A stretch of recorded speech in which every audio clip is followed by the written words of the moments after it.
packages that are going to air in between the conversation parts. But when we're talking as interview host and guests, just relate to me.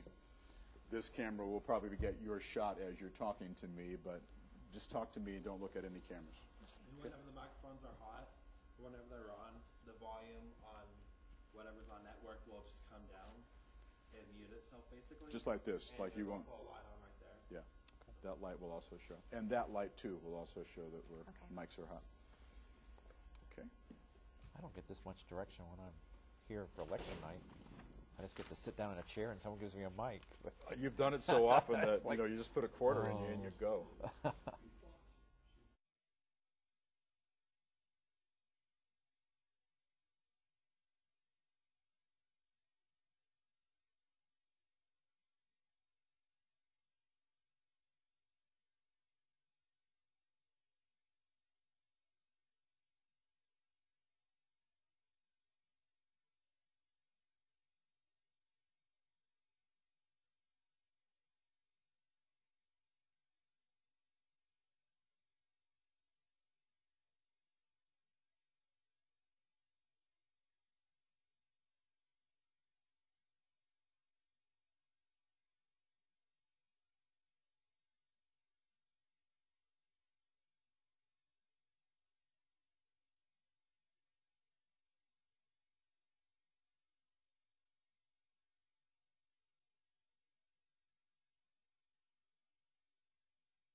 Welcome to a special edition of Pro News 7, The Gun Talk. Here's Jay Ritchie. Good evening and welcome. It's an issue and a problem that touches all of us. Gun control, gun policy, call it what you will. Things are changing in light of recent violent gun crimes in this country, and we'll provide different perspectives on that tonight and get comments from the three people who have accepted our invitation to serve on our panel here in our studio. From left to right tonight, they are Jeff Blackburn, prominent Amarillo civil rights attorney, Natalie Schlabs, an Amarillo woman who herself was a victim of a gun crime, and David Roush, professor of political science at West Texas A&M University. Panelists, thanks so much for being here. We look forward to your takes on these issues. One of the key gun control stories that today is President Obama saying that he's looking at actions that he can take on his own. The president can use his executive powers to tackle some gun measures. He told reporters today he'll have a plan in a couple of days. Obama says ideas that are on the table include stronger background checks and limits on high-capacity ammunition magazines. But some members of Congress won't like that. Houston area Congressman Republican Steve Stockman threatened today to file impeachment orders if the president goes that route. Panel on Facebook, Terry wrote in the question, can the president do his executive order and pass this law? What are his chances of passing such a law or any type of gun law? And David Roush will talk to you first about this from your political background. Executive order is possible. He can do this to a certain extent. And then what are the chances that Congress will react in the same way Stockman wants to react? Well, I don't think it's a little extreme to talk about impeachment, but Congress could, of course, come back with a less drastic measure. They could work on repealing. I still think probably the best way to move around an executive order will be through the court system. Someone gets arrested, they take it to the Supreme Court, and then the Supreme Court decides is that executive order constitutional or not. So really, I mean, it's still up. Unfortunately, I think what the president would be doing would be shutting down any type of public debate. When in fact what we really need is more public debate about gun control. Checks and balances would be kind of off as far as that's concerned. Natalie, in your view about going the executive order out and over Congress's head, what do you think about that? Yeah, I don't think it would win a lot of favor to go against Congress, and I think that's right. I think there need to be a lot more discussions about this. I think there has to be reactions and debates about what needs to change. So I definitely think it needs to be on the table for a while. And Jeff, when this thing gets in the court after the president does his executive order, that's probably not going to bode well for him, or might it, if there's enough public outcry against these guns that are today? Well, actually, public outcry or no, I mean, the courts are pretty clear on giving the president a lot of power in this regard. The big question I think we have to look at is just how far gone we really are from the constitutional ideals that we set out to have. And the fact that the president could even think about issuing an executive order that would do what he says this is going to do is a pretty bad sign, in my view. What are the likelihoods, you think, the three of you, before we go to our first break, that Congress is going to pass some kind of gun control measure? I'm not saying we're going to have a new assault weapons ban or whatever, but what's the likelihood, David, that Congress will do something in this regard? I think it's pretty good that the Senate would likely pass something, whether or not it could get through both houses of Congress. Since the Republicans control the House, it really depends on what the legislation looks like. If it's a small incremental step, perhaps higher than if it's like you said, a complete assault weapons ban. Natalie and Jeff, what do you think? Is there enough public outcry that Congress will do something this time around? I don't know. I think, I mean, I don't know a lot about that, but I think even if it were taken back and there were less extreme measures taken, I think something I think could change, even if it were less than what they're proposing. And Jeff? We live in a time of legislation by fad. This is the fad that they'll do something. Ladies and gentlemen, you are providing the questions I will ask this evening, and you can send one to us on Facebook, at KVII, on Twitter, or with the hashtag #GunTalk. Coming up, what is an assault weapon, and what is its place in this debate? The Gun Talk continues right after the break.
Welcome to a special edition of Pro News 7, The Gun Talk.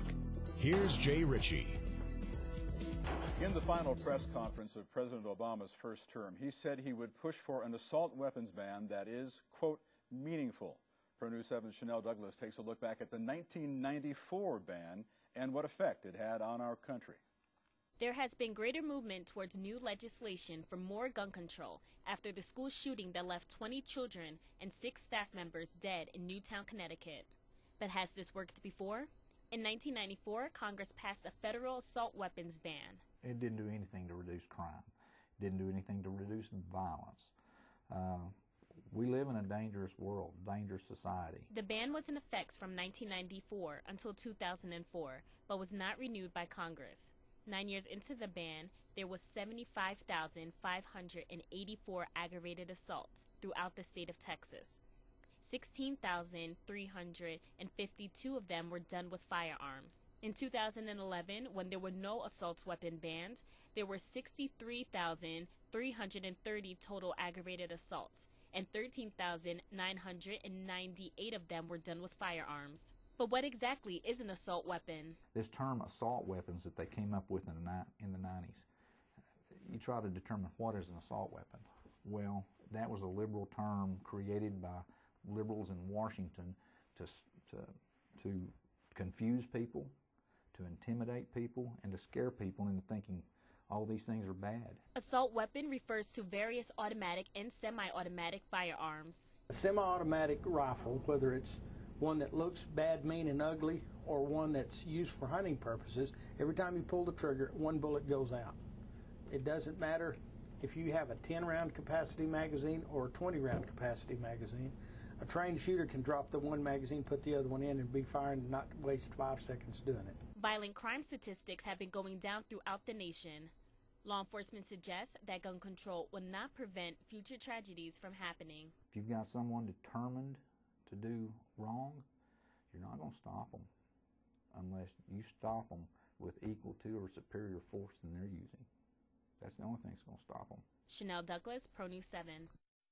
A panel from Facebook, Darla, talking about assault weapons, writes, where does the Constitution say that you get to carry around something that can kill a class full of kindergartners in minutes? Is that what you think the Founding Fathers intended? How did your right to tote weapons around somehow become more important than my right to send my kids to school and think they're going to be there safely? So where for you, Natalie, is the line here? Should we ban those assault weapons? You know, I think that's an excellent question and something that has to be asked. I don't know a lot about guns, but I do think that there are certain guns and weapons, like military weapons and AK-47s and things that I think even protecting your own house or hunting and things like that, that just would never be necessary. And so I don't view that as a personal freedom that's being stripped. I think that's just logical. Okay. Jeff, where's the line here? I mean, we're talking about what do we have to have in our house to make us think that we are being defensive? I mean, a pea shooter's too small, a grenade launcher may be too big. Where is the happy medium here? There isn't one. The Constitution is very clear on this. It created this as an absolute right that people have, and that's got to be our starting point. Now, doesn't mean everybody has an absolute right to have, you know, a fully automatic 50 caliber machine gun mounted on their roof so they can pick off passersby. In my view, yeah. And David? Well, I mean, you can still own something but have it stored in a distant location. So, I mean, one way of getting around this would be I own it, but it's stored at the rifle range where I shoot it every now and then. So maybe that's one of the regulations. We should make sure that people are storing it and being responsible about putting it in a place where somebody's not going to get at it. Because a lot of these crimes have happened with people who've stolen the guns, right. not owned the guns. And I mean, with what you have to do with renting skis, there are specific things, you know, with what you have to do with having a library card, there are specific things. So I just wonder why wouldn't that apply to something as serious as guns? Jeff, you were shaking your head. No, we've got plenty, no offense, but we have plenty of laws, and you actually touched on this. We have plenty of laws already on the books, already well in effect, that prevent people from stealing guns, from being a felon with a gun, from committing all the crimes that people commit with guns. I think the thing that we've got to do is stop our addiction to passing more and more laws to restrict more and more behavior, believing that the law itself is going to solve a problem like this when it doesn't. Tough issue. And moving on, coming up, as a gun owner, what exactly are your legal rights? Some answers there as the Gun Talk continues.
Welcome to a special edition of Pro News 7, The Gun Talk.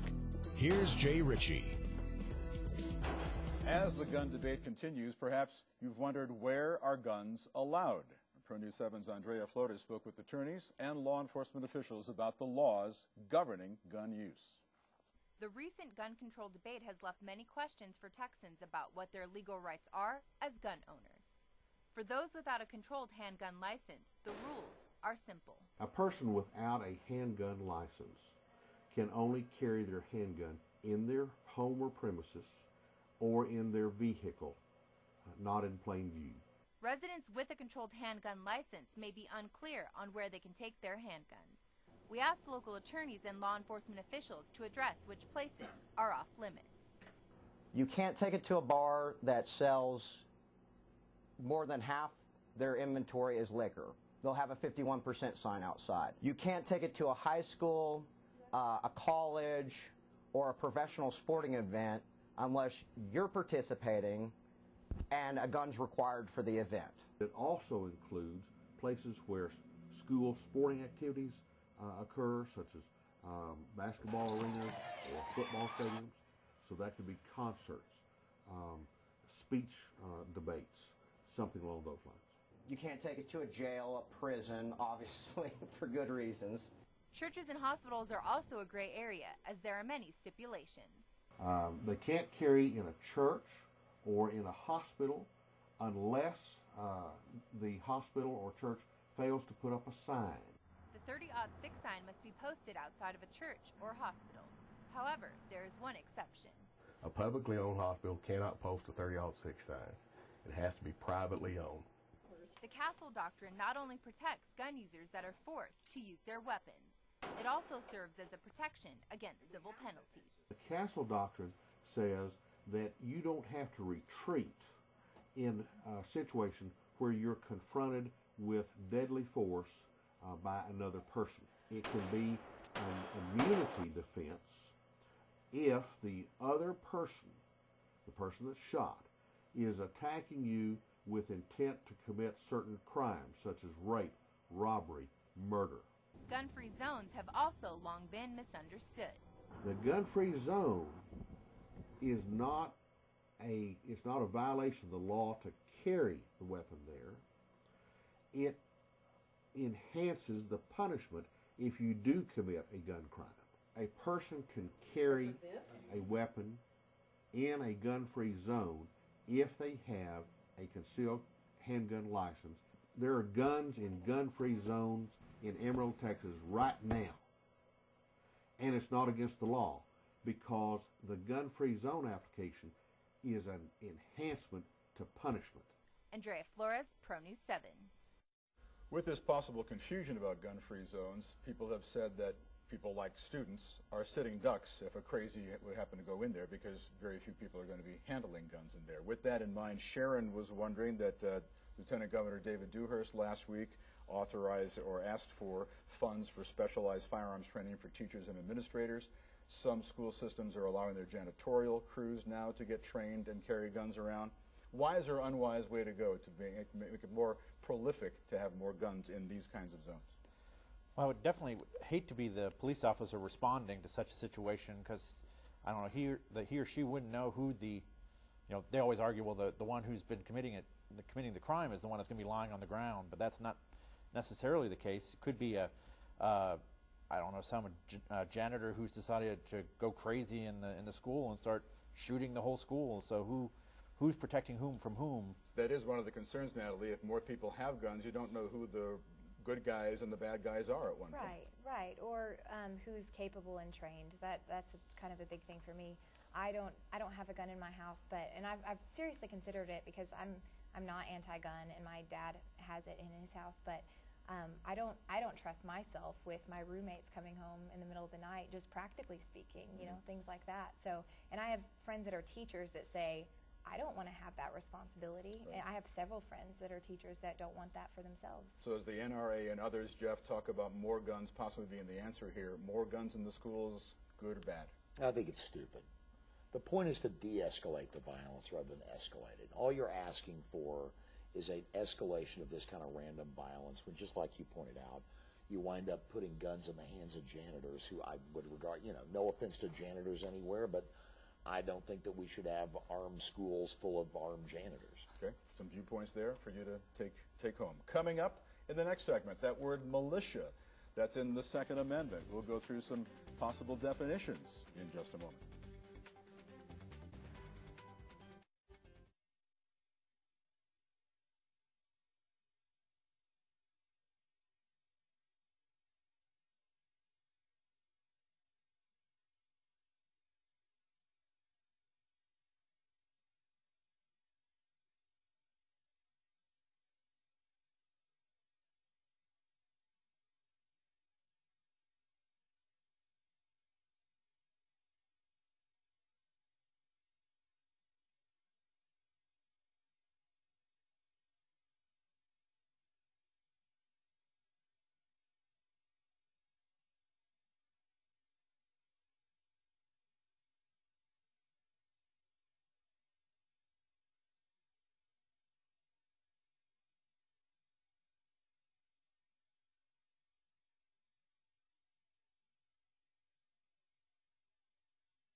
Welcome to a special edition of Pro News 7, The Gun Talk.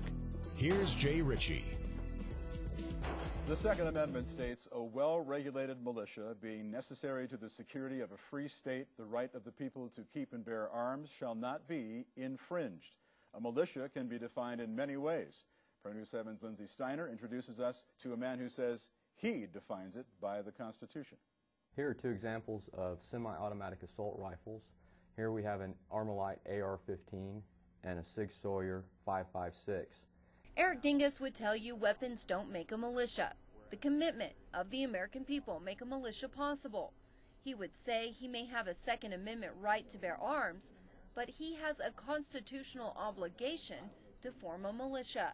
Our forefathers sacrificed their lives for this country. They sacrificed their families and everything. They put everything on the line. The least that we could do as a populace is trying to carry on those traditions that our forefathers set for us and adhere to the Constitution as it is. Dingus is steeped in constitutional philosophy. He, unsuccessfully, tried to form what he calls a constitutional militia in Potter and Randall counties. He says a constitutional militia requires official participation. but he encountered resistance. Trying to get the local municipalities and local officials to participate and to want to take part in our meetings was the biggest hurdle to overcome. The military's designation of this would be an M4A4, which is a 16-inch, or actually 14.5-inch barrel with a permanently affixed flash hider. Jared Baker is demonstrating a tricked-out AR-15. He runs Long Hunters on 6th, specializing in Old West firearms. But the biggest demand, he says, is for assault rifles, which are hard for small businesses to get these days after the large box stores buy them up. He agrees with Eric Dingus about the importance of a constitutional militia. Most of the guys that are interested in forming a constitutional militia, you might say, have to have an equal playing field if they're going to be effective. And that means having access to a wide array of weapons. He says the Second Amendment was created as a check against government oppression. It wasn't written so that we can all go hunting. It's like a last resort check to keep power in the hands of the people. Dingus insists a constitutional militia should not be confused with a paramilitary organization. Because most people have in mind when they think of a militia is a bunch of old guys running around out in the woods with BDUs playing army. And that's exactly what the militia is not.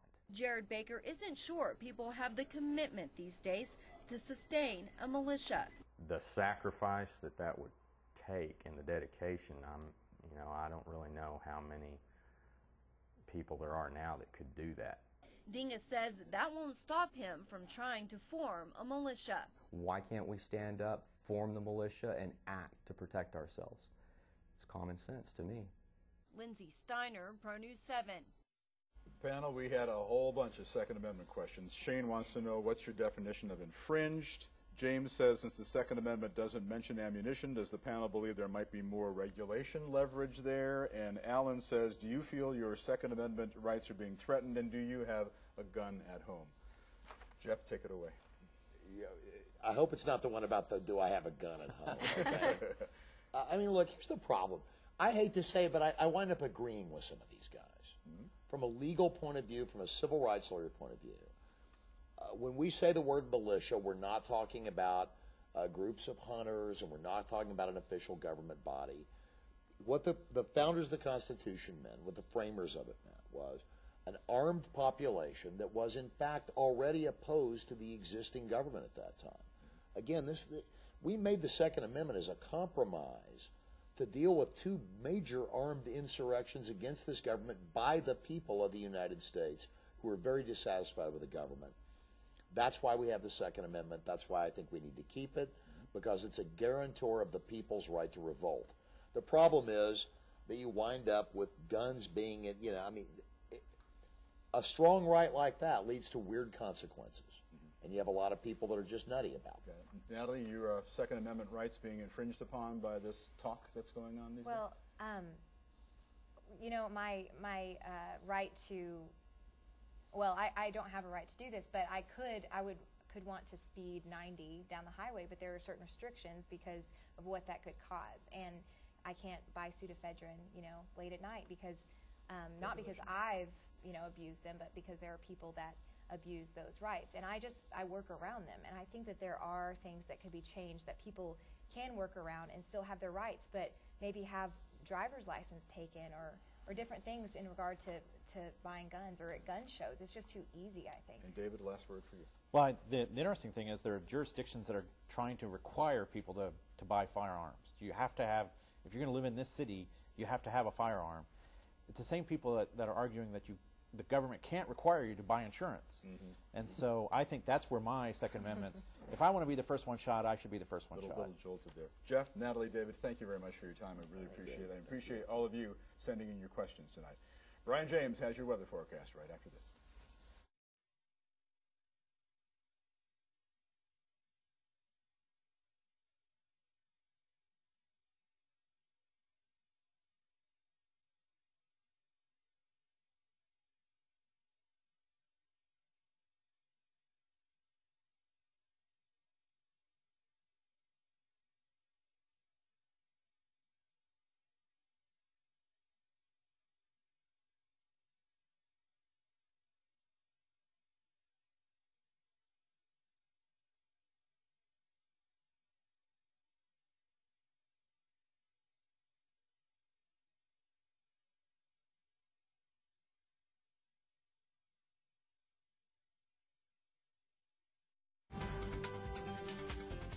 today's Storm Surge 7 Weather Almanac, brought to you by Childers Brothers Incorporated, specializing in house leveling and foundation stabilizing. The most respected and trusted name in the business, offering free, honest estimates in Amarillo and a 300-mile radius. Call today, 352-9563.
And now, the area's most accurate weather forecast with Storm Surge 7 meteorologist Ryan James.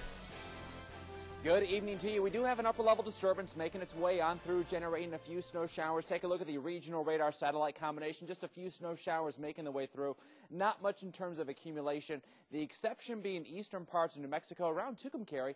About 1.5 inches of light, fluffy snow. Thanks to Don Best for that report. But looks like, for the most part, just some scattered flurries, light snow showers for the rest of the night tonight. Then tomorrow, it looks like most of that disturbance moves out. Another one moves in Wednesday, but there's not much moisture to work with. 4 degrees in Denver right now, 26 in Oklahoma City, 25 at the airport in Amarillo. Take a look at what happens for the rest of the night tonight. A few snow showers, otherwise a mostly cloudy sky. Temperature dropping down to 15 degrees with a northwest wind at 5 to 15 miles an hour. By the noon hour, mid-20s, most of that disturbance pushing down to the south.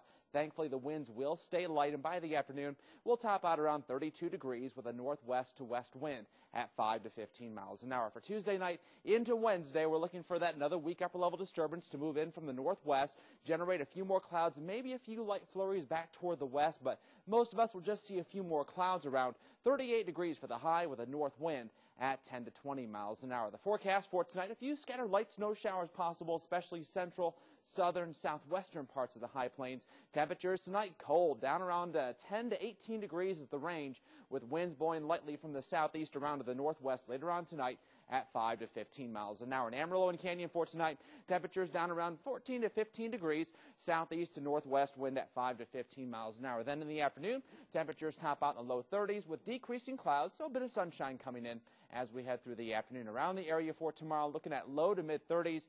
Another cold day. Thankfully, the winds will stay light, but as we head through the week, temperatures will work their way back up in the 40s to around 50 by Thursday, Friday, and Saturday. A little cooler maybe by early next week. Still a little cool, but we're getting back to that normal. We're starting to work our way back up slowly. Sounds good. Thanks very much for joining us for the Gun Talk tonight. Our next newscast is daybreak tomorrow morning. Good night, everybody.